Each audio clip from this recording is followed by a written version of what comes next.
Leroy Hoard, our buddy, is with us. And as we bring in Leroy, before we get to football, it made me think, I'm like, Leroy's down in Miami, like the Marlins, they're an awful organization. They got little talent. All their pitchers were hurt last year. Like, they're a terribly run organization. They've been terrible for years. And I'm like, well, at least we're not Marlins fans. But those fans have at least seen World Series championships. At Cleveland's expense. At Cleveland's expense. That's wild. You know? I mean, it's a horrible organization, and it's basically been horribly run. I don't know how much you talk in baseball down there, Leroy, but like they've been horribly run for pretty much ever. But and you know, so how many championships they got? They have two. Yeah, they've done two.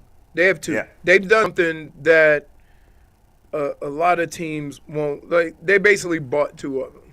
Yeah. Right, and the unfortunate thing about that is that they don't spend money. No, not at we all. had a conversation today. I can't name a drafted prospect that ended up playing for the Marlins. Think about that. Yeah, I'm thinking about it right now. All these other teams are playing. All these other teams are playing, drafting guys, you know, bringing their young stars in to play, you know, and they have those 4 or 5 years, you know, where there's arbitration or before they have to give them the big money. The Marlins don't have that. Nobody. So it's unfortunate. It's been a while since Charles Johnson was catching. What about Stanton? Was he a free agent signing? When he Stanton got traded. They traded Stanton. No, but I'm saying didn't they draft him? They trade every time a player gets good. They trade him for prospects. I thought they drafted him originally. Sometimes the prospects work out. They did. Yeah. Huh? I thought they drafted him originally. Stanton and Dontrell Willis. I mean, we're going back That's a while. They drafted Yelich. They did draft Yelich. Yeah. But as soon as they get good, they're gone. As soon as they get any good, they get rid of them. So you don't as a fan of a team. Yeah. I don't care what sport it is. One of the things you enjoy is seeing your young prospect grow up through your organization. Sure. So you can call him, that's our guy. Right. When you don't have a team that you can do that, the interest is sometimes lost because, you know, like baseball, there's so many guys. You don't know who the hell it is unless they tell you, oh, top prospect from here. We got him from here. He's coming up. You don't know. Yeah. And so baseball is a hard sport to follow, to get to that point to where, okay, this is our guy. I mean, last time they won a championship, Pudge Rodriguez was the catcher. Yeah. What was your favorite team growing up? Like, I get the frustration. Yeah. What was your favorite team growing up, by the way? I didn't have one. Oh, you didn't have one? I didn't have one. Baseball? We didn't have baseball in New Orleans. No, I know that. We didn't have baseball, although I did grow up down the street from Will Clark. Oh, really? He's a crazy dude, that guy. Yeah. Supposedly. No comment. Huh? Leroy hit him with the no comment. No comment. All right, let's switch it up, Leroy. Let's obviously this past week was probably Jameis's worst performance since becoming the starter of the Browns. Can I just say this about Jameis? Yeah. Let me know if you guys follow me. I think I figured it out. And here's what it is. Jameis wants to play his style of football, and that's chucking it, throwing it, or whatever. He's not playing the game. You understand what I'm saying? Like, you know what? Sometimes Josh Allen will be 20 for 22 for 180 yards. That's what's required to win. So he's not chucking the ball down the field. He's not taking big chances because the way the game is being played is dictating that. When I watched Jameis this past weekend, it just seemed like he wanted to throw for 400. But 400 wasn't going to be that week. That week was going to be, if you look at the other side and look at who's the quarterback for the Steelers? Russell Wilson. Russell Wilson. Yeah, sorry. It wasn't that the numbers weren't gaudy. He made some plays, but he played the game that was in front of him. Like, we get so caught up in the numbers of it, we don't get caught up in success. You see what I mean? And so from that standpoint, if I would have taken and been 65%, but only had 180 yards passing, that might have helped the team more. Leroy, You see what I mean? Let me jump in real quick, Leroy. I said this to Aditi yesterday. I said this broke me with Jameis Winston because early in that game, you looked at both teams. You looked at Russell Wilson. Russell Wilson was struggling. He was throwing the ball. The Boo Birds came out a little bit. And I said, oh, this about to be one of them AFC North, the first person to get to 165, one touchdown, control the ball, make sure. But Jameis, instead of saying, okay, the screen ain't there, I'm double clutching, it ain't there, let me throw the ball in the dirt and live to fight another day. Because I know, as a game manager, I know what the other side is going against, and I understand the climate of the game. Let me at least get my team in a situation where we can play this type of football. That is identifying what type of game you're playing in, right? Like, I knew that there were games where our team as a whole was going to have 30 carries for 100 yards. Mm-hmm. And it's the 30 carries that's the most important part, not the yards. Because the 30 carries means you run it and be effective, and you were controlling the game, even though the numbers weren't there. Mm-hmm. Sometimes you got to get some of your best quarterbacks in the league tend to identify what type of game is going to be quicker and just play that game and win that game in front of them and not worry about the numbers. I think sometimes Jameis feels that he has to make a play, and the most important thing is keeping the ball. The most important thing is, okay, it's not in this possession, on this possession. The worst thing, based on how the game is played, the worst thing is not to have to punt it. And so he sometimes, and I would like him to do a better job of identifying what type of game he's playing in. To that point, Leroy, you mentioned Josh Allen earlier when you got started, and it reminded me, I just did a story in September in The Athletic on the two high safeties in the NFL and the way that it's changed how quarterbacks are attacking. Here's what Josh said in this story we wrote in September. It's understanding that when I do take risks that they're calculated and the reward is well worth it. I haven't thrown the ball too many times downfield. And then here's one more. When we get into the red zone, we'll find more ways to get exotic and score because it's a little harder down there, but we're not going to do anything to put the ball in harm's way up until that point. I think it just speaks right into what you were just talking about. Right. Look, we all have a game plan. And we all, when you talk about what kind of game you're going to play on Wednesday and Thursday, it's a whole lot different when you're in that game on Sunday. And the juices get flowing. And you want to win. And you want to make plays to win. I think as a competitor, the hardest thing in the world to do at times is throw the ball away. Mm-hmm. If you think about it, quarterbacks who have security can throw the ball away.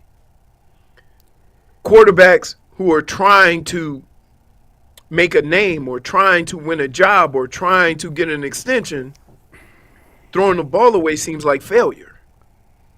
And so I understand all of that. But I would say for Jameis, he's been around the game long enough to where he should be able to understand, oh, this is what kind of game we're going to be in. This is one of them AFC North games, right? Like, you got to be able to identify what kind of game, the difference in, hey, if it's a shootout and they've scored the last 3 series, then the check down probably won't get it done. I got to take some chances. But if the other quarterback is 12 for 17 for 80 yards, then you also got to know what type of game we in. Did you happen to see last night's episode of Hard Knocks? Just gonna ask you about that. No. There was it's fine. I'm going to be honest with you. No, I appreciate because I can explain this in 2 seconds. There was a snippet on the sideline of the Monday night game against Denver where they got Kevin on the headset saying, hey, we're on pace for 400 yards. Keep the ball in Five's hands. Like, I don't care if he's under center. I don't care if he's shotgun. Keep the ball in Five's hands. And that, like, it sounds like that's speaking to, like, there are games like that. And I'll be honest, I was a little bit surprised because I said last week, Ken Dorsey doesn't know how to run the ball. All he does is call pass plays. That's all he does. It's all he did in Buffalo. It's all he does here. Well, here Kevin is encouraging him, just keep it in Five's hands and let him rip it because that's what the game was dictating and because Jameis was piling up the yards. And Kevin told him, hey, we got a 400-yard game here. Keep it in Five's hands. No matter what you do, let him throw it. I think we all, maybe even as coaches, maybe everybody needs to get a better understanding of what type of game you're playing in. Right? Yeah. It happens. It happens to where you don't quite – by the time you figure out that you're in a dogfight, not a shootout, you done already made too many mistakes, and now you got to bring a shootout to a dogfight. And that's kind of what happened to the Browns this past week. Right. That you had turnovers and penalties and mistakes to the point where now you're trying to play catch up in a street brawl. And now you're putting yourself in even more trouble. So I think it's as a running back, I could kind of get a better feel of it. I kind of knew early on whether I was creasing them or it was going to take time and we were going to have to be patient with it, right? But I would guess that applies to everything. Like when you see, like you guys were talking about, you see that too deep, you know exactly what they're saying. We not giving up a deep play. We not going to let you throw for 400 against us. Okay? You know they got a pass rush. So, guess what? A lot of your stuff is going to be shorter. So you got to find creative ways with the short pass. That's just the ebbs and flows of game to game to game. But no matter what the game plan is, it falls on the quarterback because he has the ball to understand what he's experiencing on that field. And I just wish, and when I watched the game, I kept saying that to myself. I kept saying, James, patience. It's not going to be there every time. This is not last week. It's the Steelers. Got to say it. The Steelers got on that tape. Yeah. They was like, nah. Bush, last week's price ain't this week's price. Sure not. And speaking of every game is different. Go ahead. Yeah, what I was going to say, Leroy, is that speaking of which, another thing from the Hard Knocks last night, we're going to talk more about it later, there's a clip of Mike Tomlin talking to the captains of the Steelers, and which he says, because the Steelers put up huge numbers offensively the week before too, playing against Cincinnati. Russell Wilson threw for over 400 yards.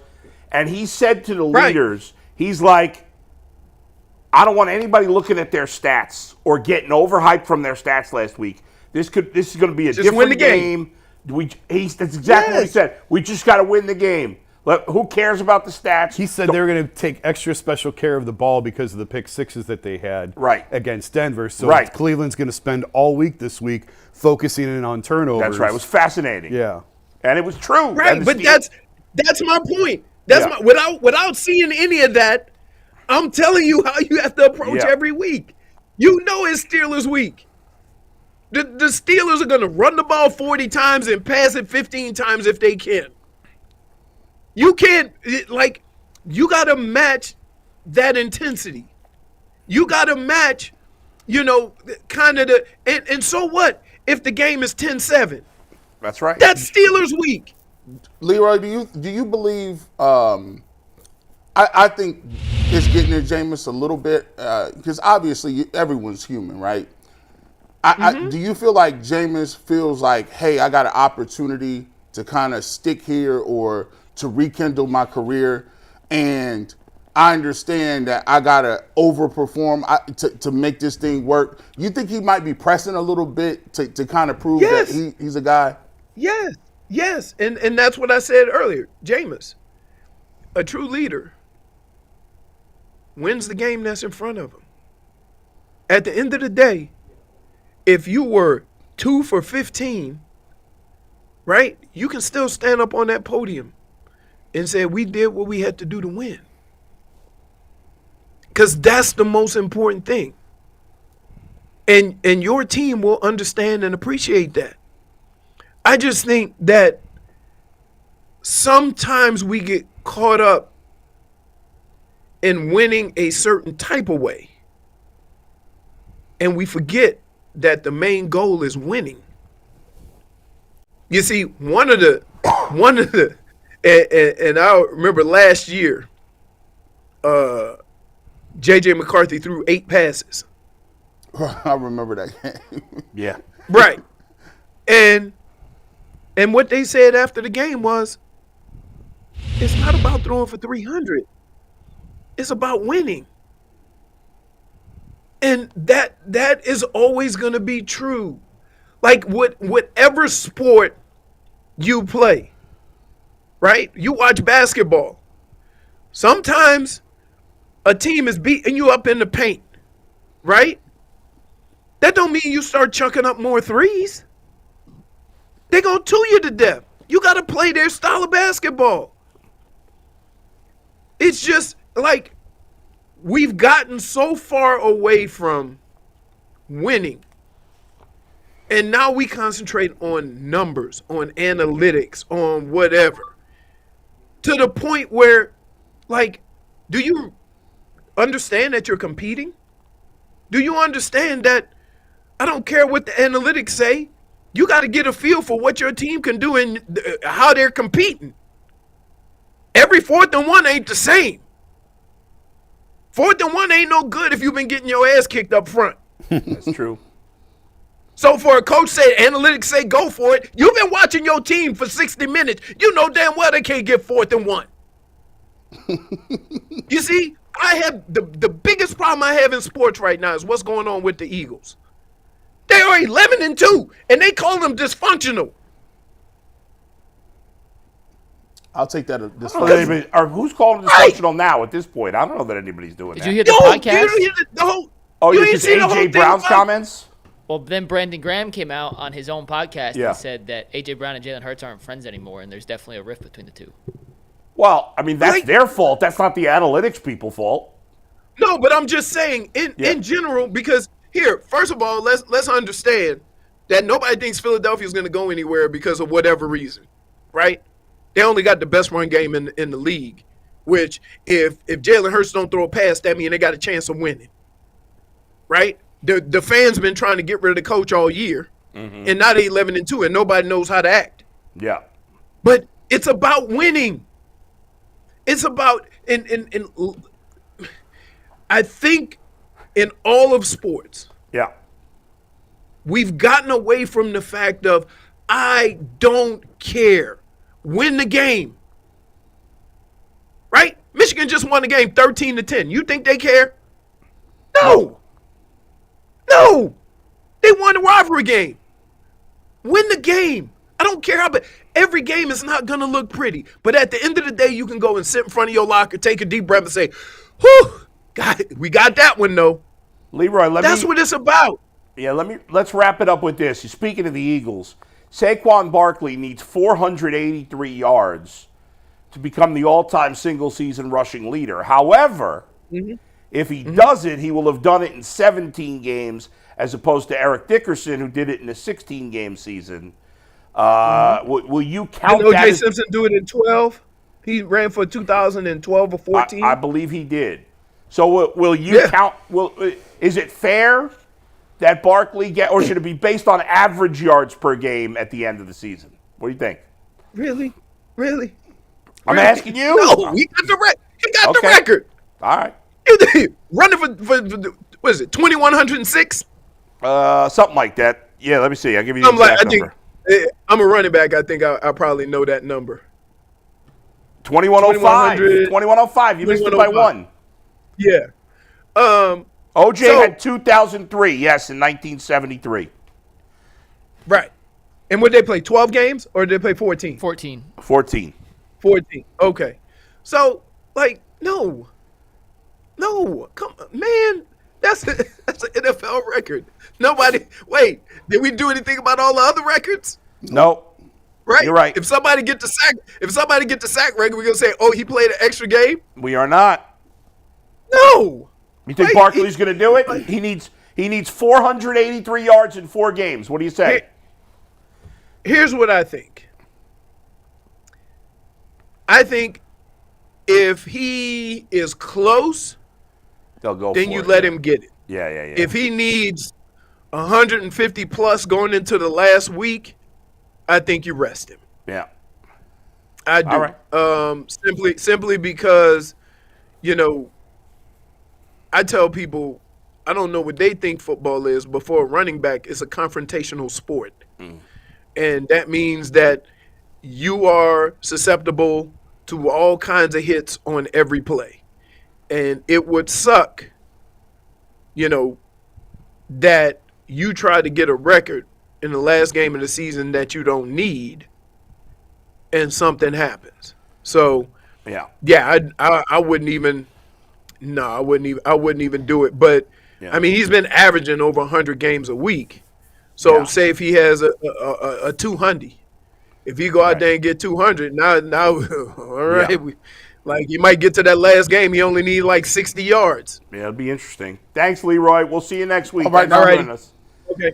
All right, good to talk with Leroy as always.